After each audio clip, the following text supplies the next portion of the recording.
Thanks for joining us here live at 3:30. I'm Brian Schnee. We are in our newsroom downtown Salt Lake City.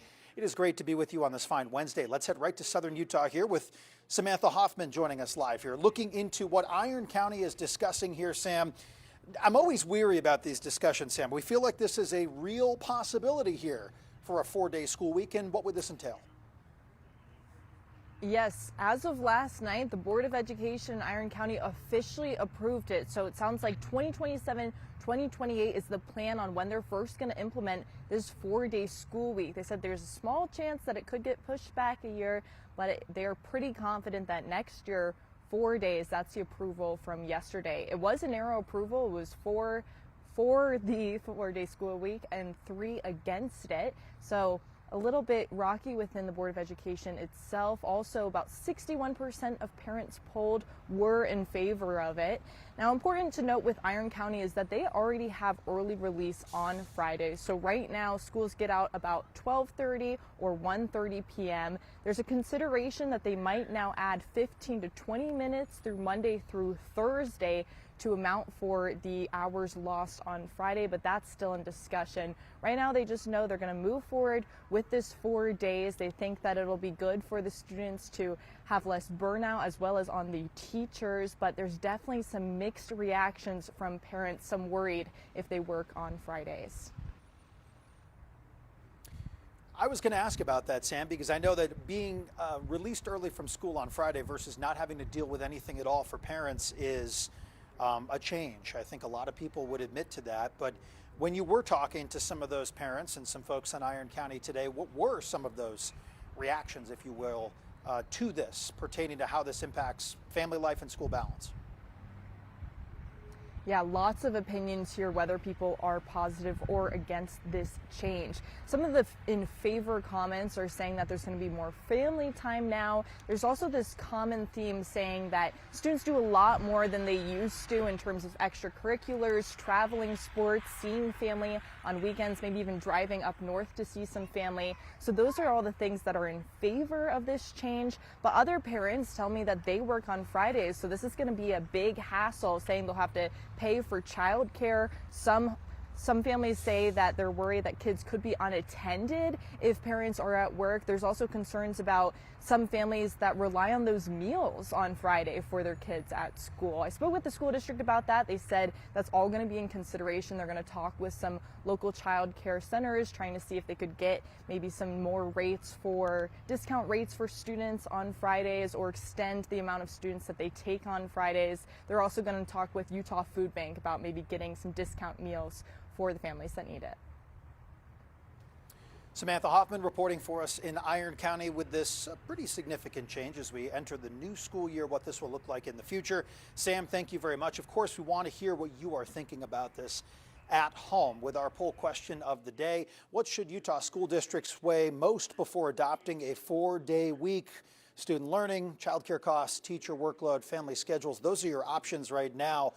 What would it take to have a 4-day work week? I think a lot of us at home are also wondering what that would be like. 72 votes so far on this one, and we'll try to see if one is more popular than the other. It looks like student learning, so 67%. A lot of you are concerned about what this means for kids in the classroom, although we just heard from Sam that this would make some change to the other days where they are in the classroom. Let's go in depth here.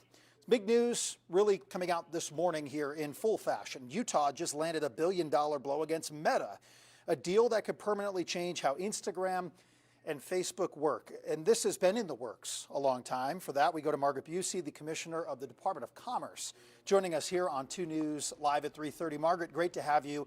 This is a hot button issue. A lot of people are talking about this, including your office. What does this settlement actually change for Instagram and Facebook for our youth? Yeah, it's really a historic day for Utah and Utah families. We couldn't be more delighted. As you know, Governor Cox has been leading out on this issue across the nation, really, in speaking out against the harms to our kids from these social media platforms, specifically Meta's Instagram and Facebook. What this is going to do is pretty momentous. We were able to get Meta to agree to a significant, what we call injunctive terms, which means that they have to abide by these terms or they break the settlement. And these terms include things like blocking the ability for our teens to be able to get onto these platforms at nighttime when they should be sleeping. These terms include the Meta basically doing a 2-hour daily limit on usage for teens. This is huge because we see a lot of excessive use leading to mental health issues. Meta will also now be blocking the ability for notifications to come through to our kids during the school day. We know those are huge distractions. And also be implementing something that we call protective pauses, that the app will actually interrupt the kids' usage to sort of say, hey, checking in, do you want to take a break? But really interestingly, Meta will be now giving teens an option to choose a non-personalized feed.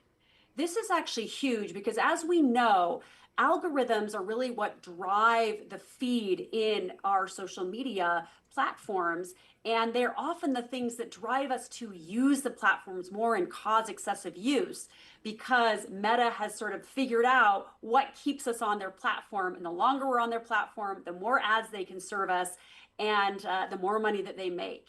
And so being able to choose a non-personalized feed is huge. Some of the other things include that they're disabling some of the features that allow for more social comparison, which also contributes to teen mental health.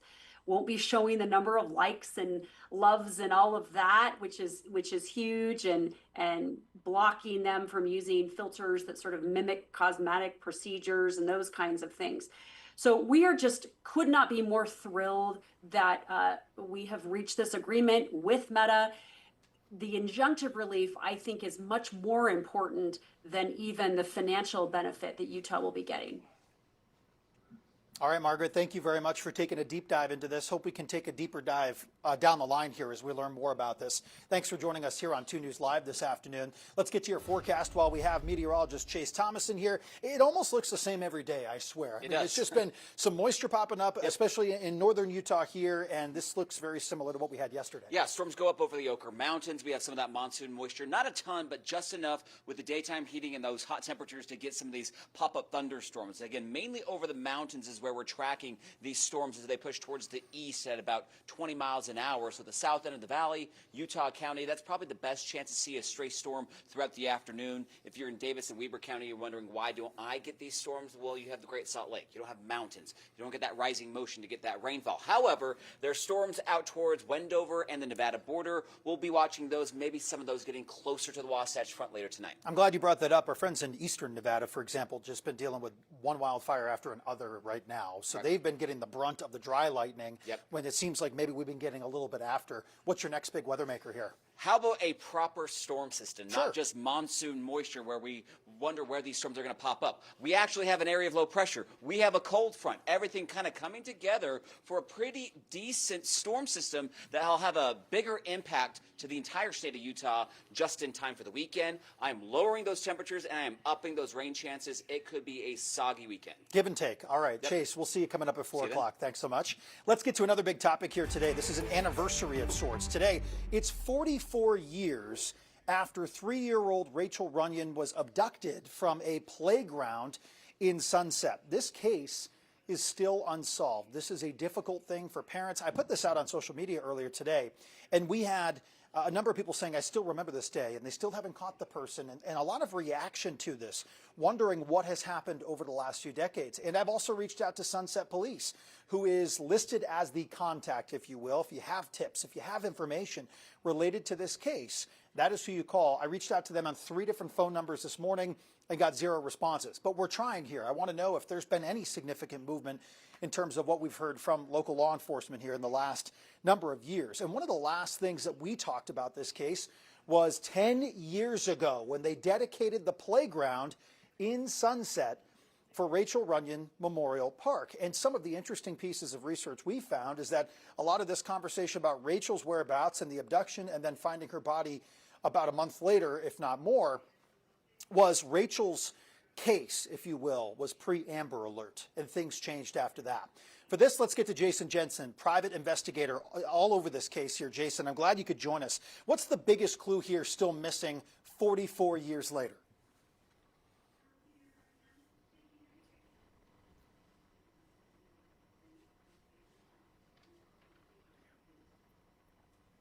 Jason, if you can hear me, just unmute on your end real quick. We're trying to make sure we can hear you. We'll wait for that. So Sorry Jason, about if that. you can't hear me, what's the biggest clue? That's okay. What's the biggest clue still missing here? And do you believe someone still knows what happened here to Rachel Runyon? Well, the biggest clue that's missing in this case, that's common in most cases, is DNA, because the elements, destroyed any potential of DNA. But this was a case back in 1982 where that was not in law enforcement wheelhouse. But, fast forward to 2026 with cold cases, law enforcement always wants to have DNA for a conclusive outcome in a case, especially a cold case like this, 44 years, with no real suspects other than DNA. That has always been the problem. But we came forward in 2019 and identified one simply by tweaking the description of the perpetrator that was identified. There were 2 sketches drawn back then in 1982, and they focused on the one that looked African American rather than releasing and focusing on 2 possibles, because the only thing they really had was that he was he was light brown complected. But this is August in the summer where you're going to have tans and stuff that's going to make a lot of people look darker than they may orient to. Jason, we only have about 30 seconds here, but decades later, what's most troubling to you about this case? Well, what's most troubling to me is Elaine, my friend, and Rachel's mother deserves closure, and that's really what we're trying to get for her. So the biggest clue that is undeniable is the blue Pinto Squire with wood grain panels. So if anyone recalls anybody back then that had one in the Davis County area, Weber County area, please share those photos if you can find something in your old photo albums. Jason Jensen, private investigator here, has been on this case for a long time, and I'm glad we were able to keep in touch about a lot of these cases, bring them back into the spotlight to get more eyeballs on them, even in this case, decades later. Jason, thanks for joining us here from Ohio this afternoon on 2 News Live. We appreciate you. West Jordan is officially unveiling a new mural. Live look now from that area. They're turning a water tank into a massive piece of public art. You see it there. The new mural, created by SLCC graduate Beto Conejo, is called Vida del Valle, or Life of the Valley. Focuses on water, its importance to Utah, and protecting it for future generations. Live look from Dollywood now. We talked about this yesterday here on 2 News Live. Some video from last night as well, where the Empire State Building lit up pink at 9:25 p.m. It's in honor of her song 9 to 5. And we now know Dolly Parton has left us with a parting gift, an unreleased song due to be released on her 100th birthday in 2046. The country legend died on Tuesday in Nashville at age 80, following what her publicist described as a brief battle with cancer. Coming up here on 2 News Live, a heartbroken Beaver family hit by flooding, now saying goodbye. On 2 News listens the llamas that need a new home.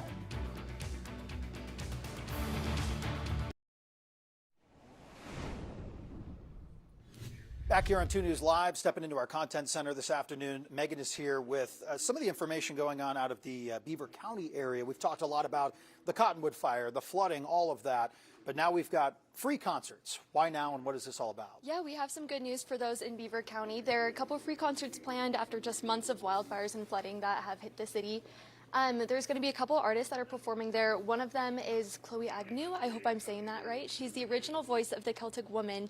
And then also Katie Matthews, a rising country artist from Cache County, is going to be performing there. So right now on our website, we have information of when those shows are, everything you need to know about how you can see this, right? And Yes. what was some of the information that Beaver County provided as to why they wanted to do this? Yeah, basically just to bring the community together. I mean, they've had a really hard summer, and they're hoping that this can just bring a little bit of joy to those families. As we move on over to what's going on here with Labor Day, which is right around the corner here in just a matter of a week and a half or so. Yes. It looks like Mr. Ron Bird has some ideas of what we can do over Labor Day. He did. So Ron Burr did an interview with the the host of the podcast CityCast Salt Lake, and she visited about 511 parks across Salt Lake County and talked about which ones are worth your time.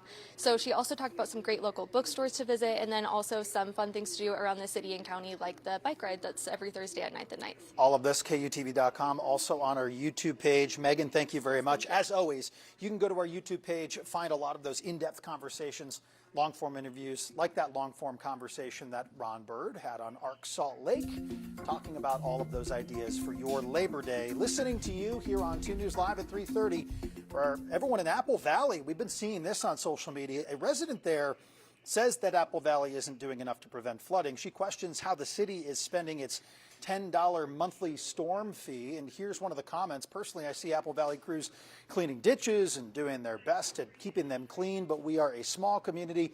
It is also up to us to help out. Now, the mayor is disputing some of these, saying that the fee goes towards drainage maintenance. Another one of the comments there, for the size and amount of rain, 3.5 inches in 27 hours. The tiny town of Apple Valley handled it well and quickly. So these are mixed here. The mayor also responding in part saying, this resident specifically, quote, has no clue what goes on in this town. Getting spicy. The big question, is the city doing enough to prepare for the future of floods? So we reached out. We also saw those comments and his taking the time really on social media to address some of these comments here. So there is this sort of conflict over the monthly fee and what is being done, as we have this live look from Apple Valley in southern Utah for you this afternoon. Also heading to Lehigh, a resident there says nails from construction have damaged 2 tires in the last 2 weeks. The problem is reported near several construction areas in the Traverse Mountain area. We reached out to Lehigh City. They say crews will check out the reported debris. One of the comments here, it was an anonymous comment, says this on Morning Vista between Temp Highway and West Traverse Terrace, North Autumn View Drive, near the park under construction, and just south of Viewpoint on West Traverse Terrace. So that gives you kind of a location of where people are a little bit concerned about the ongoing construction projects here. So Lehigh City says the crews will check out the reported debris. One of the comments also saying we got to replace 4 tires because of the nails the last couple of years. So if your car is damaged, Lehigh City saying you need to document the debris and damage and report it to the city. They want to know about this here, but this area specifically in Lehigh, as we see a massive amount of growth in the Traverse Mountain area for businesses, for homes, for anything that's being done with UDOT projects. Live look actually from the Sunset area right now. But the Lehigh construction topic isn't necessarily new. It's just one of those where now people are seeing the residual after some of these construction projects that are ongoing. Back to Beaver now. We talked about this at the end, just before we took a quick break here. Flooding destroyed a Beaver area's family fences, leaving their llamas without a safe home. So the llamas are currently in temporary housing. Now, for those of you along the Wasatch Front that might not have the farm, the ranch, that sort of thing, when I was in Fillmore working the Wide Mouth 2 fire, we had people heading out to the sheriff's office there saying, hey, my emu escaped because of the helicopter noise. There are a lot of animals and livestock and things in this area. Lacey says, really sad for you and your family. It's hit hard down there for our Beaver families. So the llamas are currently in a temporary home. The family is looking for someone to care for them while they rebuild. They say they'd love to bring the llamas home, but are open to permanent rehoming. So we will see if anything is able to come out of that. Social media users, we always hear you. We see what you're saying on social, whether that's Reddit, Instagram, Facebook, you name it. For the big conversations happening here in Utah and around, we address them every day at 3:30. We're right back.